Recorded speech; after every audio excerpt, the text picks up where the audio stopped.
अच्छा, कि मैं स्क्रीन शेयर करती हूँ ना, वो वापस चला जाता है पूरा। तो अभी थोड़ी देर ऐसे ही बात कर लेते हैं, बाद में देखते हैं हाँ एक चलेगा। राउंड खत्म होने के चलेगा। बाद, है ना। चलेगा अच्छा। चलेगा। अच्छा, अभी ये मुझे ये बताइए, ये लास्ट टाइम जो हम लोगों ने जो डिस्कस किया था, क्या हम्म। उसका आप लोगों की तरफ से क्या रिएक्शन है, क्या है, कैसे समझ में आया, क्या हुआ, ये बताओ।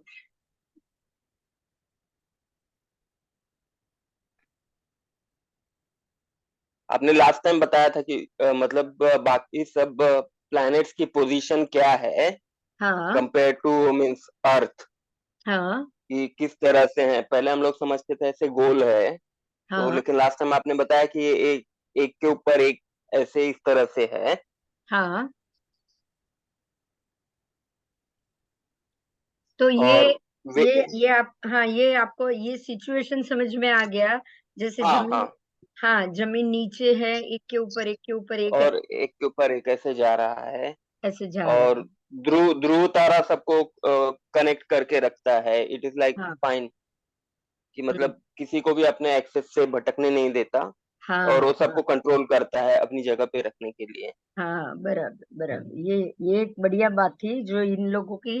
आ, ये ज्योतिष चक्र कैसे चल रहा है ना, ये उसके ऊपर था, बराबर।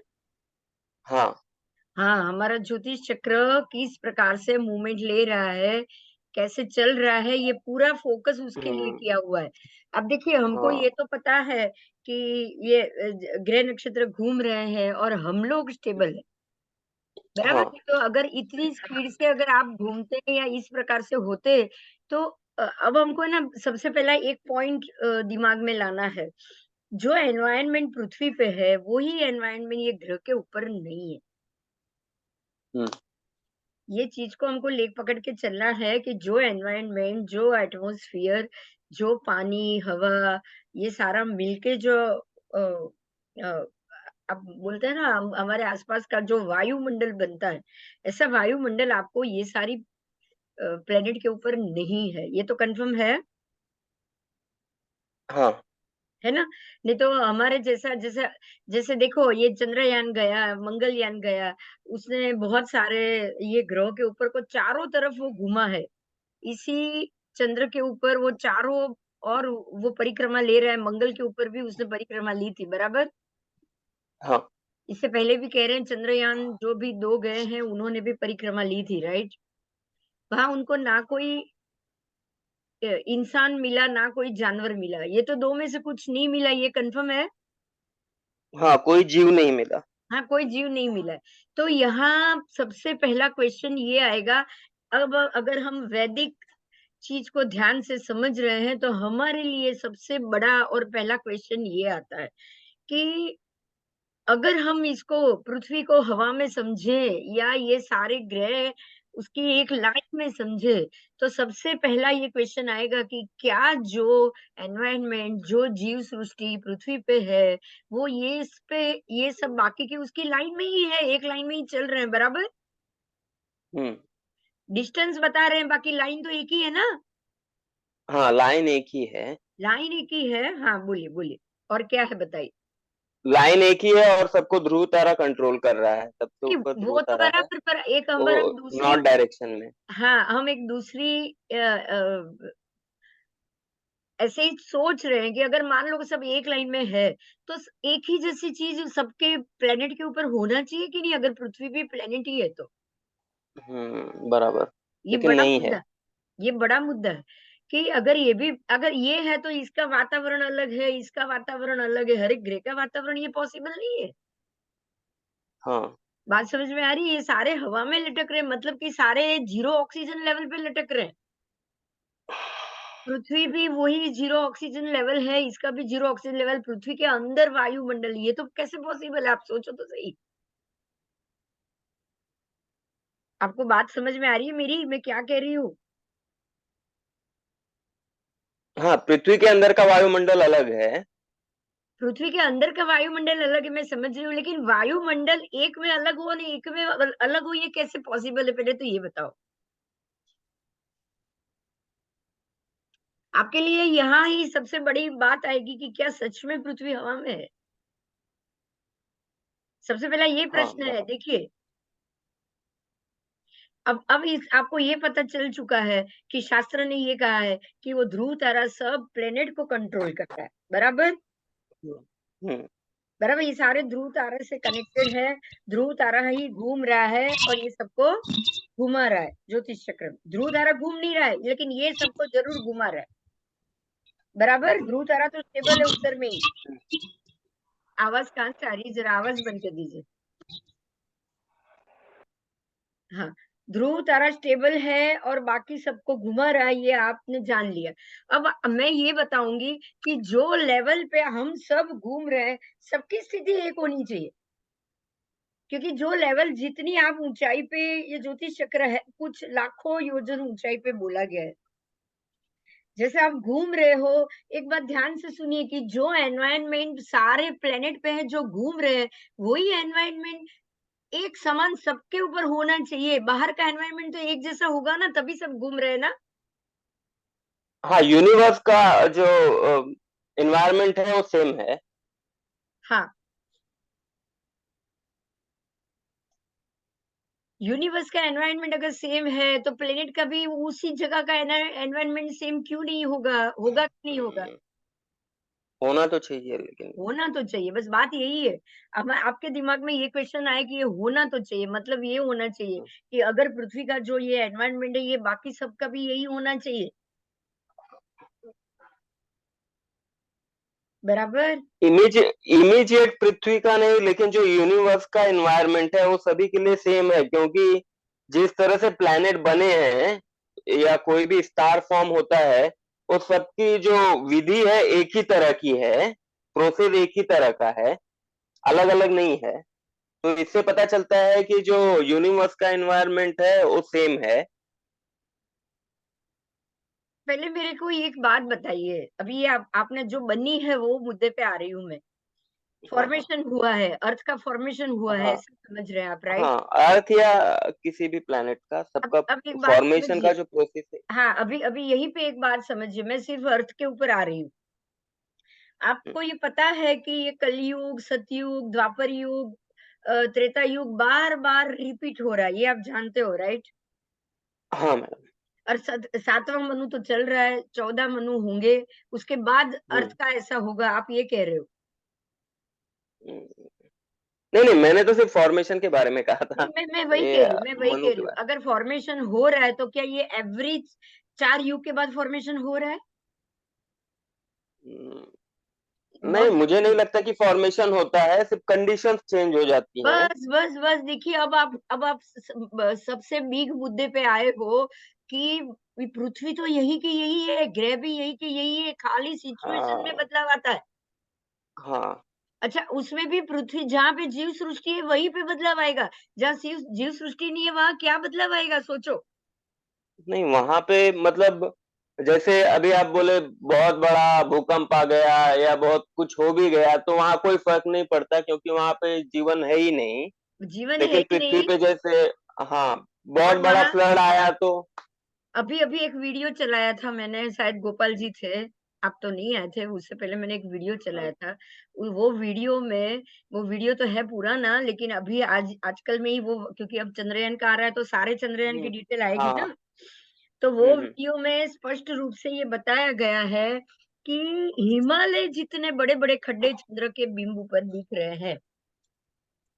हाँ, ये बात तो कितने? फैक्ट है। अच्छा, अब सुनिए, अब ध्यान से सुनिएगा। हिमालय जितने बड़े-बड़े खड्डे उसके ऊपर दिख रहे हैं, तो आप हमारे और आपके लिए तो यही समझना है कि अगर हिमालय जितना खड्डा दिख रहा है, तो उसकी डेंसिटी तो ज़्यादा ही होगी। हुँ, अगर वो खड्डा है, 28,000 फुट उसका खड्डा है, समझिए आप मेरी बात। हाँ, हाँ, तो उसकी डेंसिटी तो बहुत ज़्यादा होगी। हुँ, अच्छा, बराबर। फिर भी फिर भी वो बिल्कुल हल्का-फुल्का है। हाँ, अब ये ध्यान से सुनिए, अगर वो हल्का-फुल्का है, हिमालय जितनी डेंसिटी है, तो उसके आजू-बाजू में भी हमारे जैसा कवरिंग वातावरण होना चाहिए कि नहीं होना चाहिए? हाँ, वातावरण तो होना चाहिए। सुनिए, अगर हम भी हवा में है तो? पहली बात ये आ रही है। इम्पोर्टेंट बात ये अगर आपको हवा में रहना है तो आपका वेट भी तो ज़्यादा होगा तो ही आप हवा में रह पाओगे ना। हाँ, सही बात है। पृथ्वी जितना उसका वेट होना चाहिए कि नहीं? हाँ, पृथ्वी जितने ही पर्वत जितने ऊंडे खड्डे हैं, बराबर? बराबर। तो पृथ्वी से ज़्यादा डेंसिटी हो गई मतलब ये पृथ्वी से ज़्यादा वज़न में आ गया। हाँ, ये तो कन्फर्म हुआ ना, हिमालय जितने बड़े-बड़े खड्डे बोला है इसमें। आप सोचिए कि अगर इतना खड्डा है तो नीचे का बेस तो इससे भी ज़्यादा होगा वज़नदार। हाँ, मतलब वहाँ की चीज़ों में डेंसिटी ज़्यादा होगी। डेंसिटी ज़्यादा होगी पृथ्वी से। अब आप ये सोचिए डेंसिटी पृथ्वी से ज़्यादा है और एनवायरनमेंट बिल्कुल नहीं है, ये कैसे हवा में रहेगा?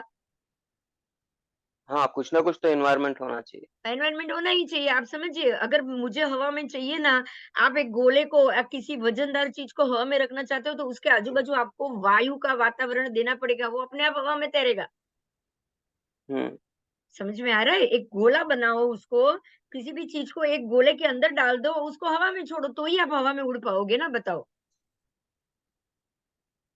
आप हवा में अद्दर कैसे रह सकते हो? जब आपके आस-पास वायु का कवरिंग होगा तो। ये तो बात 100% राइट, हुँ, ये तो राइट है ना? बराबर। या तो पेट्रोल से उड़ोगे, प्लेन या फिर गुब्बारा हाँ, छोड़ दो, गुब्बारे में हवा ही भरा हुआ है।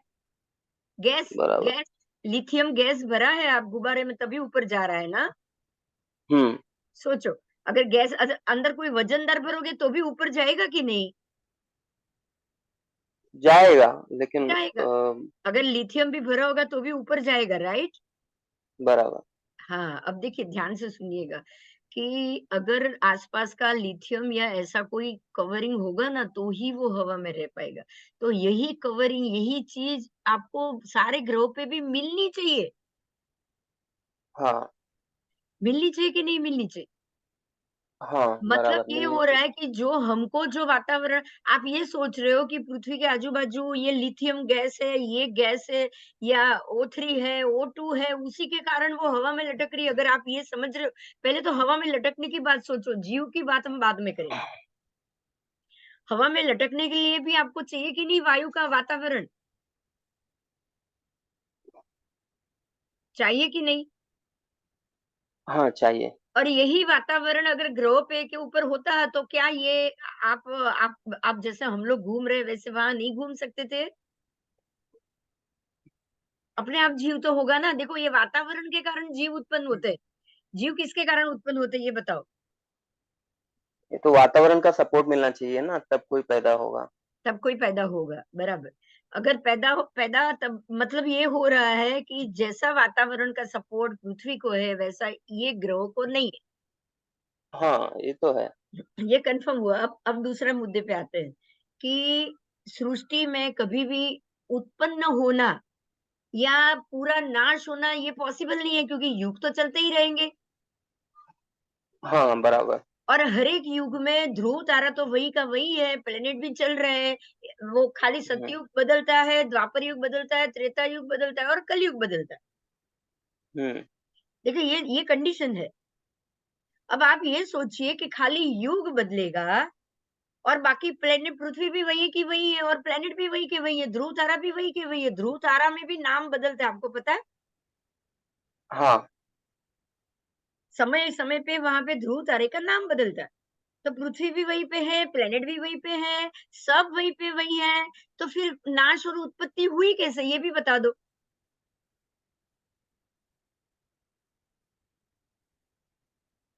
बोलो शास्त्र नहीं शास्त्र के हिसाब से मैं पूछ रही हूँ। ये बिग बैंग को हम अभी भूल जाएँगे क्योंकि ये हमारा दिया हुआ नियम नहीं है, राइट? बराबर। हाँ? अब आप ये सोचिए कि खाली समय बदलता है, प्लस माइनस हुँ, होता है, शुभ-अशुभ बदल रहा है, अब हाँ। शुभ-अशुभ कब बदल पाएगा? जब चीज़ वहीं पे पड़ी होगी तो ही ना?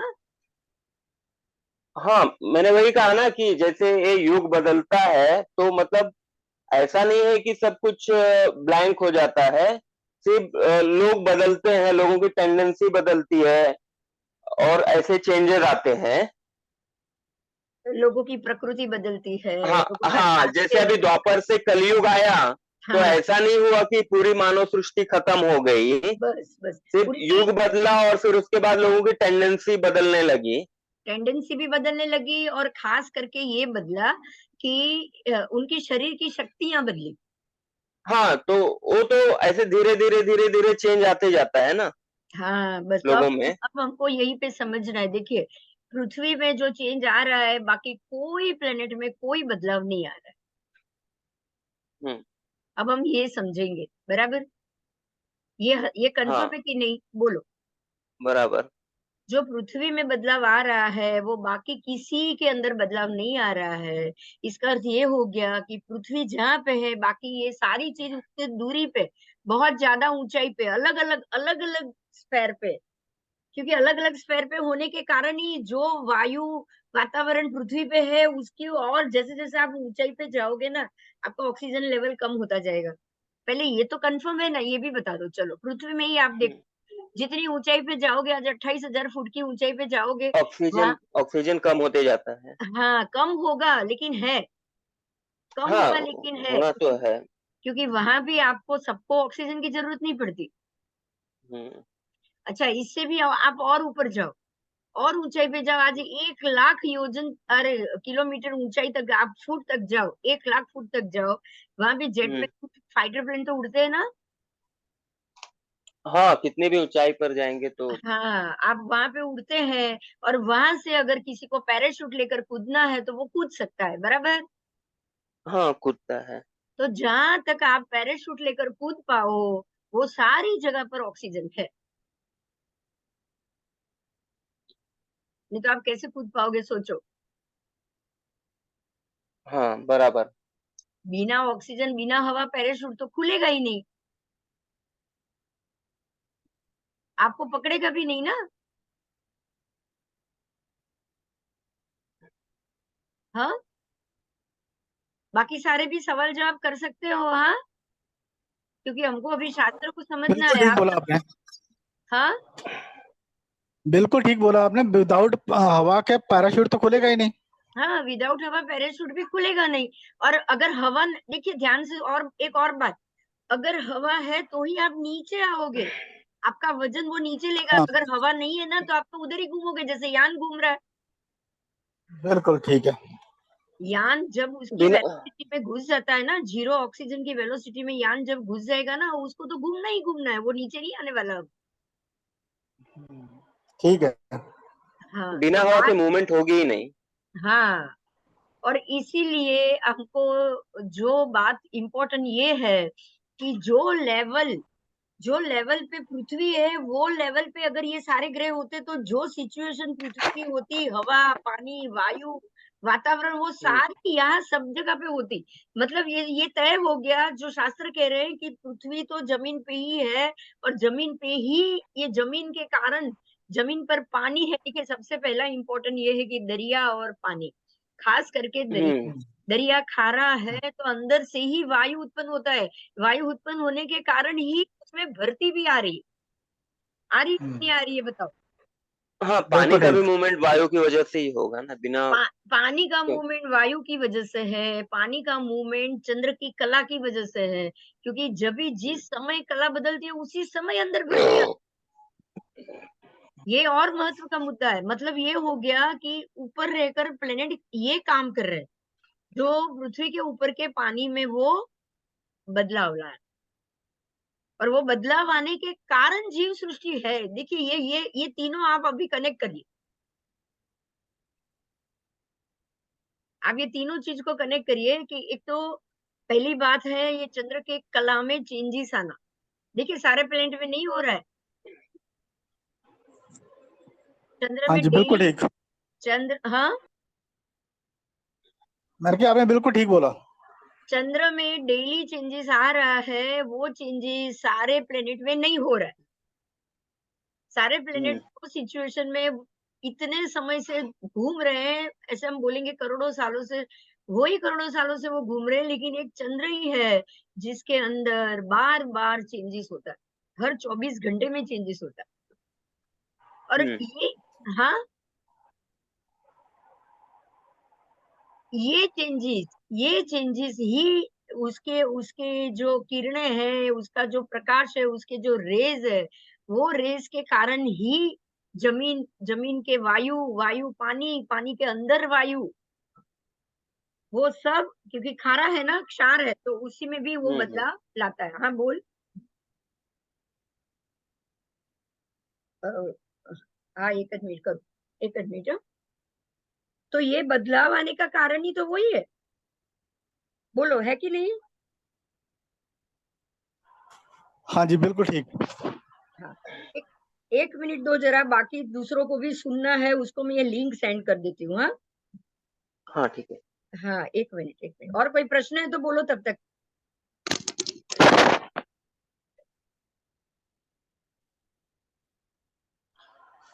मेरे कुछ क्वेश्चंस हैं, मैं लास्ट में ये चाहता था कि आप एक थोड़ा सा सेशन रख लेते, उसमें आपसे क्वेश्चन पुट कर लेता।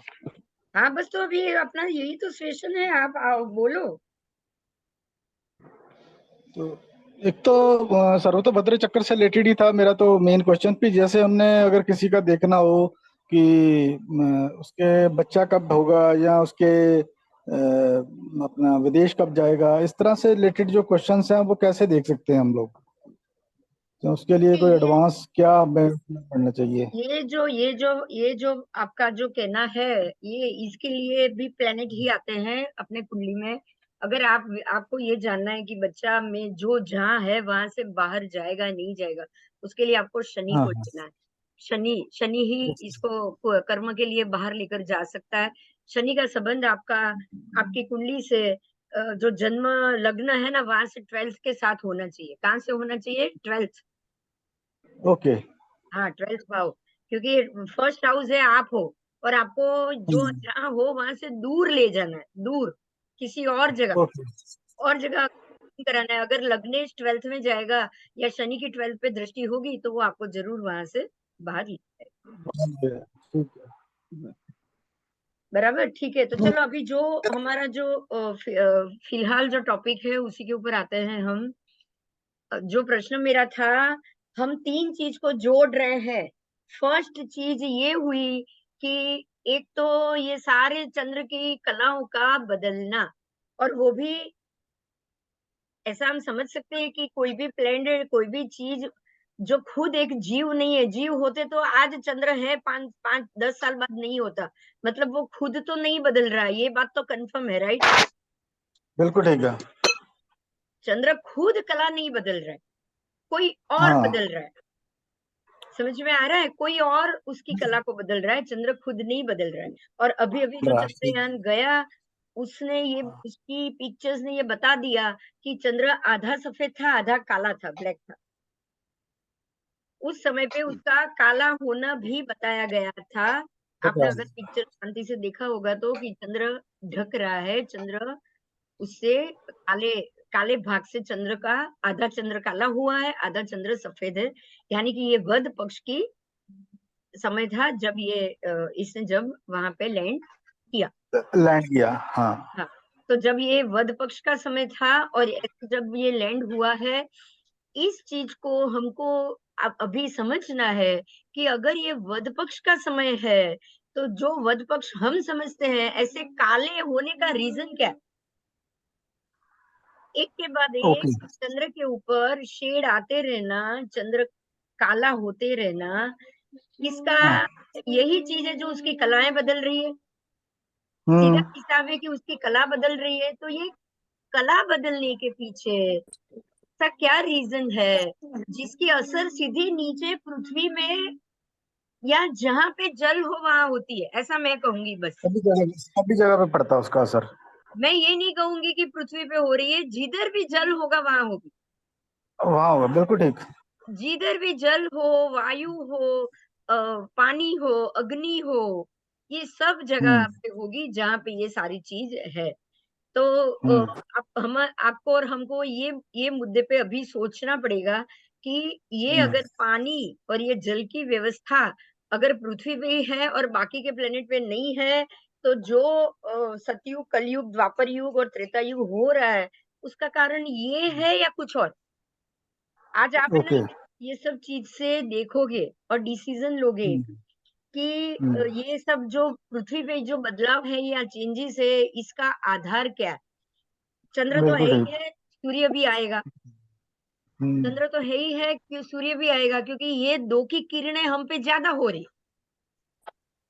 चंद्र ठीक है। की किरणें हम पे ज्यादा आ रही है, सूर्य की किरणें हम पे ज्यादा आ रही है। और सरप्राइजिंग ये है कि सूर्य की किरणों में कोई बदलाव नहीं। जब सूर्य जहाँ होगा तब धूप ही धूप मिलेगी। हाँ। आपको ये चीज समझनी पड़ेगी कि बदलाव मात्र चंद्र के अंदर है और किसी भी ग्रह के अंदर बदलाव नहीं है। अच्छा, आज का नहीं साइंस ये कह रहा है कि पृथ्वी के सबसे नजदीक होने के कारण, पृथ्वी के कारण चंद्र में बदलाव आ रहा है। नहीं, सूरज भी होगा इसके वजह। सूर्य भी उसका कारण होगा, ये भी होगा। देखिए, एक बात है, समझिएगा, एक बहुत इंपॉर्टेंट बात है। हाँ। सूर्य के कारण अगर पृथ्वी में, चंद्र में बदलाव आ रहा हो, या सूर्य के कारण अन्य ग्रहों में जो बदलाव आ रहा है, तो ये दोनों में युद्ध भी, ग्रह युद्ध या कमी प्लस होगा ही होगा। एक बात बिल्कुल होगा, ठीक समझिए, है। एक बात हाँ, समझिए ऑब्वियसली। कि हाँ। हमारे यहाँ 4 युग का बार-बार आना और हाँ। पूरा सब सृष्टि का नष्ट होना, फिर से उत्पन्न होना। है ना। पूरी सृष्टि का मैं बोल रही हूँ, हाँ। पृथ्वी का हाँ, नहीं, बिल्कुल। सृष्टि का नष्ट। हाँ, सृष्टि का, हाँ, बिल्कुल ठीक है। सृष्टि का खत्म होना, सृष्टि का वापस उत्पन्न होना। इसके पीछे ये सूर्य, चंद्र, ग्रह, सारे ग्रह जिम्मेदार है। अगर आप ये हाँ। समझिएगा, ध्यान से सुनिएगा, अगर सूर्य के कारण ग्रहों में बदलाव आता होगा, तो ग्रहों में भी प्लस माइनस होता ही होगा। हाँ, बिल्कुल ठीक है। हाँ ग्रहों में कोई प्लस माइनस नहीं है। हाँ, ग्रह तो वैसे के वैसे हैं, है कि नहीं, बताओ? बिल्कुल। हाँ आप ये सोचो कि सूर्य के कारण पृथ्वी पे बदलाव आ रहा है, तो सूर्य के कारण बाकी के ग्रहों में भी बदलाव आ रहा है। आना ही चाहिए। आना ही चाहिए था, नहीं आ रहा है। हाँ। हाँ, आना ही ठीक चाहिए है। था, नहीं आ रहा है। अच्छा, सूर्य के अच्छा। कारण पृथ्वी पे जो बदलाव आ रहा है, तो हम ये मानेंगे सूर्य के कारण चंद्र के पे बदलाव आ रहा है, तो खाली किरणें ही बदलेगी, बहुत कुछ बदल जाएगा भाई चंद्र के ऊपर। बिल्कुल। तो क्या सूर्य के उनके कारण चंद्र की कला बदल रही है? नहीं, तो सूर्य की कला नहीं बदल रही, चंद्रमा की कला बदल रही है। बस समझ में आ गई ये बात। हाँ जी। अगर सूर्य के कारण अगर चंद्र की कला बदल रही होती ना, तो सूर्य के कारण चंद्र को तो बहुत सारा डिफेक्ट हो चुका होता अभी तक। हम्म। अब मैं आपको शास्त्र का एक पाठ बताती हूँ, उस पे हम ध्यान ले जाएंगे। सुनिएगा एकदम, कि जो चंद्र की कला है, वो वध पक्ष में ऐसा बोला जाता है, देव और दानव, ये आप जानते हो, ये तो सृष्टि में पहले से है। बिल्कुल। जिसको हम हाँ। पितृ बोलते हैं, वो है दानव। जिसको ओके। पितृ लोग या पितृ बोला जाता है, वो है दानव। और डन। बाकी के देव जो। अब देखिए, चंद्र को अमृत माना है। हाँ, चंद्र की कला को अमृत के रूप में माना है। तो ये जो बिल्कुल सारे ठीक। जो पितरों या जो देव दानव जो भी है ना, सबके सब हाँ। यही चंद्र की कला के अमृत का पान करते रहते। ऐसा कहा जाता है। इनसे रिलेटेड चेंजेस आएगी। हाँ, इन्हीं से रिलेटेड चेंजेस आते हैं इनमें। हाँ, इन्हीं से चेंजेस आता है। इन्हीं से ये डेली चेंजेस आता है। और और जैसे ही अमावस्या होगी, चंद्र सूर्य के साथ चला जाएगा। ओके। बराबर, चंद्र सूर्य के साथ चला हाँ। जाएगा। और चंद्र के सूर्य के साथ आ जाने से हाँ। अब का जो पक्ष है, वहां चंद्र की अमृत कला भरती रहती है। ऐसा कहते हैं कि ओके। सूर्य देव के साथ चंद्र देव का जाना ही ये कला का फुलफिल होना है। अच्छा।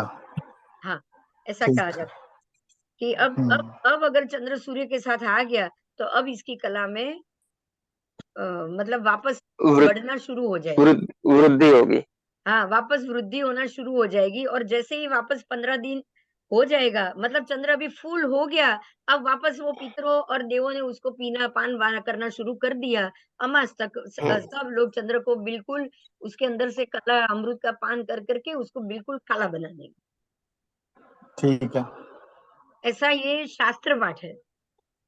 तो ये उसका खाली होना और वापस भरना, क्योंकि अच्छा। हाँ, क्योंकि ये जो वध पक्ष है ना, वध पक्ष, इसमें ये पितरों, इसलिए उसको पितरों का पक्ष बोला गया है। शुक्ल पक्ष को ही शुभ माना है, वध को शुभ नहीं माना है। क्योंकि शुक्ल पक्ष में चंद्र बलवान होता है। देखिए दीपक, हम लोग फलादेश में ये रोज पढ़ते हैं।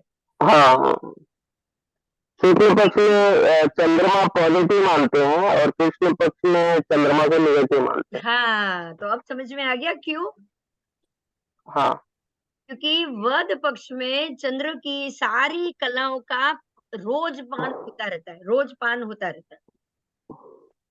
देवताएं उसके रस का पान करते हैं, तब भी देवताओं की आयुष्य इतनी लंबी क्यों होती है? चलो ये भी सोच लो।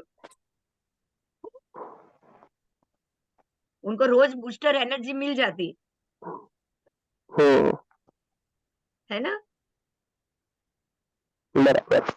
हाँ, चंद्र की कला का पान करेंगे तो उनको रोज बूस्टर एनर्जी मिल जाती, बराबर। और एक और अभी अभी यही पे ही एक और बात, क्या ये पान से, चंद्र की कला से हम लोगों को एनर्जी होती है? अगर होती हाँ, तो हम लोगों 15 को भी दिन मिलते। अगर होती तो 15 दिन सृष्टि की क्या हालत होती, सोचो। हम्म। देखिए बहुत महत्व का मुद्दा है। अगर अगर पृथ्वी के कारण चंद्र को बूस्टर मिल रहा है, या चंद्र के कारण पृथ्वी को भी बूस्टर मिल रहा है, ये दो में से कोई कनेक्शन नहीं आ रहा है। आ रहा है? बताओ।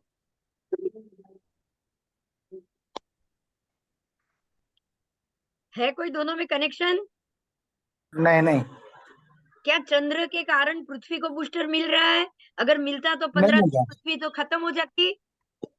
जितना चेंजेस बराबर। हो रही है चंद्रमा में हो रही है। हाँ, जितना चेंज हो रहा है वातावरण में हो रहा है। हम्म। हमारे जो आसपास का वायुमंडल है, या पानी है, हवा, पानी, धूप, अग्नि, मतलब धूप यानी अग्नि, हवा, पानी, अग्नि, जो हमारे जो 5 काय बोलते हैं ना हम, अग्नि का है, पृथ्वी का है, अप का है, तेउ का है, वायु का है, वनस्पति। वनस्पति भी जीव है, लेकिन वनस्पति के ऊपर भी ये फर्क नहीं पड़ रहा है। हम्म। तो 15 दिन में सारे मुरझा जाते हैं वनस्पति, जो नए नए अंकुर फूट रहे हैं वो फूट पाते? बताओ। नहीं हो पाता है। नहीं है तो कृष्ण पक्ष में भी तो अंकुर फूटते ही हैं। हाँ, बात यही है। ये साइंस है, इसको हमें समझना ही पड़ेगा, और इसको हमें वैदिक ढंग से समझना पड़ेगा। क्लियर हो रहा है? हाँ बिल्कुल हाँ। ठीक। अब आपके पास एक और नए नए मुद्दे आएंगे। नए हम्म। मुद्दे में ये आ रहा है, नए मुद्दे में ये आ रहा है कि जो सिचुएशन में सूर्य घूम रहा है, देखिए हमने सूर्य हम्म। के आसपास भी तो यान भेजे हैं, सूर्य के भी तो बहुत सारे पिक्चर्स आए हैं। हाँ। हाँ। आए हैं ना? हम्म। हाँ, सूर्य के भी बहुत सारे पिक्चर हैं। सूर्य के भी बहुत सारे पिक्चर आए हैं। सूर्य के आसपास तो यान बहुत पहले जा चुका था, हम्म। पर सूर्य के करीब कभी नहीं लिया गया। हम्म। समझना इसलिए है, सूर्य के नजदीक वो यान कभी नहीं लिया गया, उस पर लैंड करना सोचा भी नहीं गया। क्यों? क्योंकि वो एक आग का गोला है। हाँ बिल्कुल ठीक। आपको ये समझना है, वो एक आग का गोला है। और चंद्र पे ये लैंड हो पाया क्योंकि यहाँ पे बिल्कुल शांति है, यहाँ पे ठंडा कोई है, आग वाग नहीं। आपके लैंडर को भी कोई प्रॉब्लम नहीं, आपके यान को भी कोई प्रॉब्लम। कोई दिक्कत नहीं, ठीक है। हाँ, और सूर्य को तो दूर से ही देखकर छोड़ दिया गया, हाँ। बराबर। मंगल पे लैंड हुआ, मंगल पे हाँ लैंड हुआ, और मंगल पे लैंड भी भारत नहीं किया, चंद्र पे लैंड भी भारत नहीं किया। ये भी एक इम्पोर्टेंट मुद्दा है कि नहीं? बताओ। बिल्कुल ठीक। तो आप अब ये सोचो कि हम्म। जो रीत से आपने चंद्र पे पहले मंगल पे लैंड किया, उसी सिस्टम से आपने चंद्र पे भी लैंड किया कि नहीं? हाँ जी। अच्छा, अब ध्यान से सुनो, हम्म। ध्यान से सुनो। हम्म। साइंस क्या कह रहा है कि चंद्र सबसे नजदीक है, बाकी के सारे ग्रह तो बहुत दूर है। बिल्कुल ठीक। चंद्र पृथ्वी के आजू बाजू घूम रहा है, बाकी सारे ग्रह पृथ्वी के आजू बाजू नहीं घूम रहे हैं। बिल्कुल ठीक। तो अगर दोनों की हाइट एक नहीं है, तो दोनों पर एक तरीके से कैसे लैंड हुआ?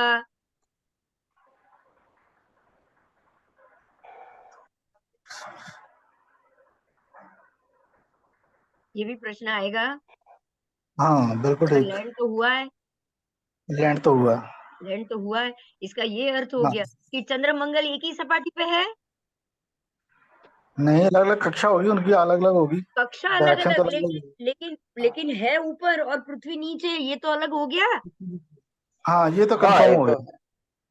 हाँ दीपक, हाँ हाँ बराबर। ये तो अलग हो गया क्योंकि हमने पृथ्वी से ही दोनों पे लैंड किया है। हाँ जी। हाँ जो सिस्टम से हमने मंगल पे लैंड किया, उसी सिस्टम से हमने पृथ्वी पे भी लैंड कर दिया। लग गया, ठीक है। बराबर। हाँ हाँ जी। बराबर। हाँ, तो अब आपको ये चीज देखनी है या समझनी है कि जो जो हम हमारा जो पाठ है या हमारा जो शास्त्र पाठ है, उस हिसाब से पृथ्वी जमीन पे ये सारी चीजों से तय हो गई। हाँ बराबर। बोलो, कोई प्रश्न है तो बताओ इतने में, अभी क्योंकि 2 मिनट है, 2 मिनट बाद ये बंद होगा, फिर से हम वापस आ जाएंगे। पर इस ठीक। रिलेटेड कोई प्रश्न है तो बताओ, तो ये वीडियो में आ जाए। नहीं। कोई प्रश्न दीपक? नहीं। हाँ, तो अब हमको ये समझना है कि पृथ्वी जमीन पे है और अपने वायुमंडल तो बराबर जमीन से ही ऊपर ऊपर ऊपर जाएंगे ना, उसको कवरिंग करने की तो जरूरत हाँ है ना अभी, नहीं। हाँ। है ना। हाँ जी। ये वायुमंडल धीरे धीरे एक के बाद हमने जो पहले पढ़े हैं, ये एटमॉस्फेयर, फिर कुछ लिथोस्फीयर, ऐसे ऐसे स्फीयर आते हैं। बराबर। कुछ अगर किसी को हम्म, पता है तो बोलो, स्फीयर क्या क्या आता है। हाँ वो गैसेस ऑक्सीजन। बदलती जाती हैं जैसे जैसे हम लोग ऊपर जाते हैं। हाँ, गैसेस बदलती क्योंकि जाती। हाँ क्योंकि जितनी ऑक्सीजन नीचे पृथ्वी पे है तो ऑक्सीजन का लेवल निरंतर घटता जाता है, तो हो सकता है कि किसी और तरह की वायु का लेवल बढ़ता जाए। तो मतलब जो वायु का कॉम्बिनेशन है हाँ। वो चेंज होता जाता है। हम्म। ऊपर जैसे जैसे जाते हो वैसे ऑक्सीजन कम होता जाता है, कम, हाँ हाँ है ना। जैसे जैसे ऊंचाई हाँ पे तुम जाओगे, 1 लाख वो जो फुट है ना, 50,000 फुट पे हाँ हमारा हाँ प्लेन हाँ उड़ता हाँ है। 1 लाख की हाँ फुट की ऊंचाई, वहां पे जेट फाइटर प्लेन उड़ते हैं। हाँ, ओके। अभी तो मतलब 52,000 की ऊंचाई पे मतलब हम लोग उठ जा रहा रहे, है हमारी फ्लाइट जा हाँ रही। हाँ, मतलब रशिया का जो एक फाइटर प्लेन है वो सबसे ज्यादा ऊंचाई पे उड़ता है, वो है 52,000 फीट। 52,000 पे वो उड़ा होगा, लेकिन 50,000 तक तो नॉर्मल फ्लाइट जाती। हाँ हाँ। नॉर्मल फ्लाइट भी जो जाती है ना, वो 35 से 50 के बीच में ही जाती। उन लोगों की वो हम्म। डिसाइड किया हुआ है कि ये फ्लाइटों को यहाँ लेके जाना है, और बाकी को उससे ऊपर, और 100 फुट की ऊपर ये सारे जो रॉकेट और वो अरे उपग्रह भेज रहे हैं, वो उससे ऊपर हाँ वो पूरा उससे ऊपर 150, रहते हैं। हाँ, कुछ मतलब कि 1.5 लाख के ऊपर, और उसके ऊपर जो जाएगा ना, वो सारे रॉकेट, हाँ रॉकेट के घूमने, ताकि वो दोनों कभी भी कोई क्लैश ना हो जाए। हाँ, इस तरह से सबका रूट अलग अलग किया हुआ है। हाँ, तो अब इसी चीज को हम देखेंगे, अगर एक के हम्म, बाद आप रूट सेट कर रहे हो, तो आप अपने हम्म। ऊपर ही कर रहे हो ना सबको, हाँ बिल्कुल। और ऊपर ही तो जा रहे हो, जा भी ऊपर रहे, रॉकेट जा ही ऊपर रहा है, तो कहाँ से आप साइड में हुए, ये तो सोचो। हम्म।